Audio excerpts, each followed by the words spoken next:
if it's foolish. And then the companies are strangely or not so strange quiet, and it keeps happening more and more and more and more. People tend to overemphasize certain issues while utterly neglecting others. To me, I know they may not be, that statement or that sentence is not meant in that way. You know what I'm talking about specifically, but this, I think, encapsulate what I'm saying. So no one's going to hold them accountable for doing this. But yet, on the other end, they're doing all these other things and they're feeling outraged and they're all of this. But the fact that you are literally feeding people chemicals, toxins, and inanimate objects that are shaped like food, no one's going to say anything. No one's going to hold these people accountable. They're not saying anything, they're just issuing out recalls. Does that make sense to you?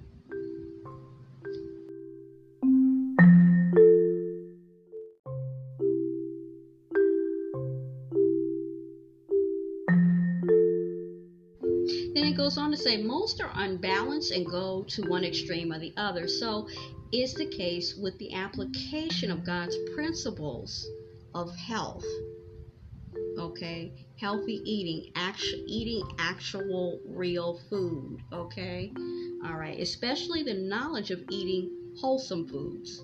Okay, so I feel like this, we've moved away from if it's wholesome or not, if it's even real, which we've already established in this short episode, or in this episode not so short, is that it isn't.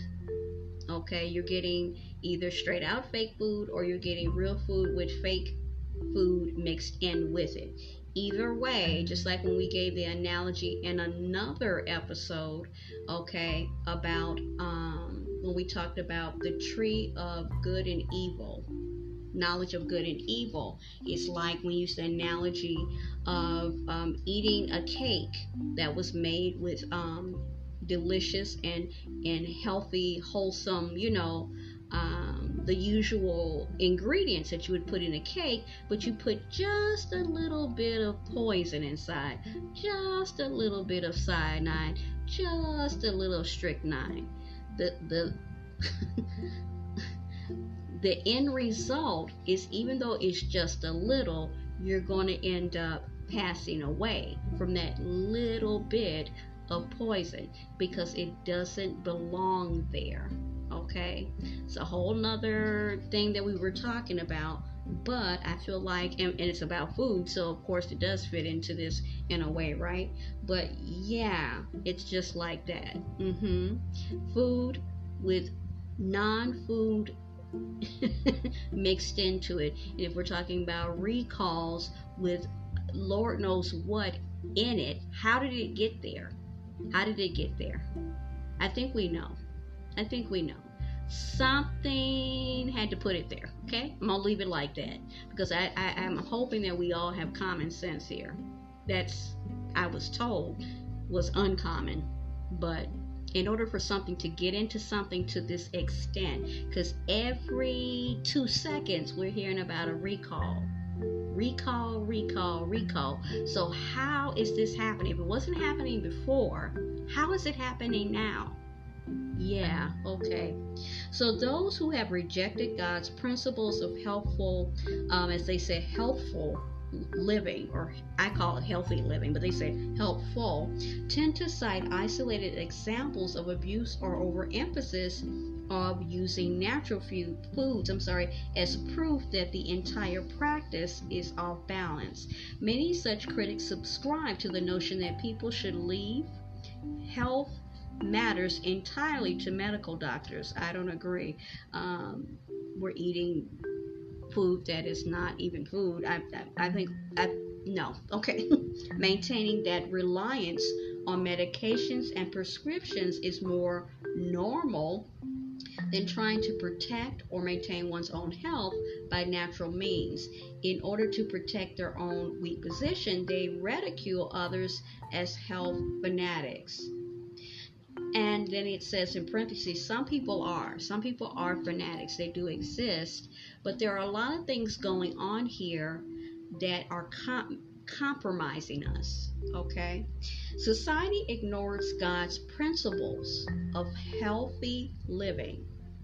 Although a few strive to implement them as best they can, their knowledge and practice appears to be literally a dying cause.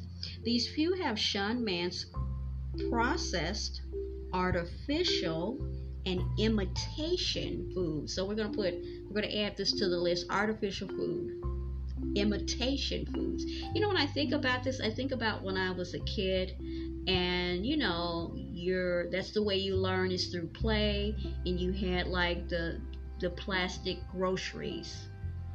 I never thought I'd be an adult, and I'm sitting up here wondering if that plastic food that I played with as a little girl is actually the food, allegedly food, quotation, that they're actually giving us.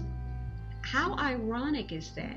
The plastic food that I play with when you would play house with your friends, you'd be at school, daycare, whatever you want to call it, is actually what these jokers are giving us now as adults.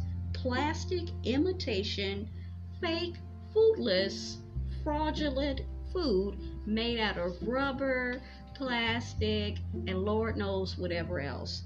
Oh my God, mind-blowing that is. Unfortunately, the majority has unwittingly bought into man's ideal that processed food is better than natural food. Okay. Young children are conditioned to fall into this mentality by endless advertisements promoting breakfast cereals using their favorite cartoon characters, sports stars, or catchy jingles. It says breakfast cereals are the primary means by which most young children become sugar addicts.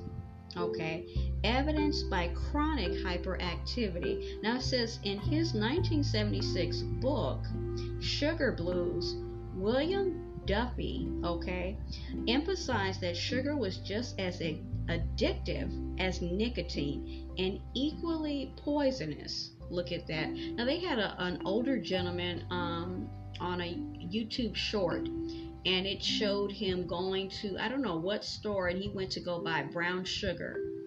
And of course, being on a fixed income, and everything being sky high, the food, he decided not to he looked at another brand of brown sugar, only to turn it the back and look at the label, and it actually had sugar and molasses. So it was actually white sugar coated in molasses. It was not actually brown sugar. And he pointed out brown sugar is actually cane sugar. Even though the other one was cheaper, for whatever that's worth, it wasn't actually brown sugar. Then I remember watching a documentary with Miss Mary years ago, and it talked about addiction, and it talked about nicotine, it talked about caffeine, and a few other things, but sugar was one of them. Sugar was one of them. So this is very much true. He cited an amazing statistic showing that sugar was consumed at the average rate of 100 pounds per American every single year. And they say here, just keep in mind, this was 1976. Okay, if it was like that in 1976, let's think about now, it's 2024. By 1996, it had risen to an even more astonishing 152 pounds per American every single year.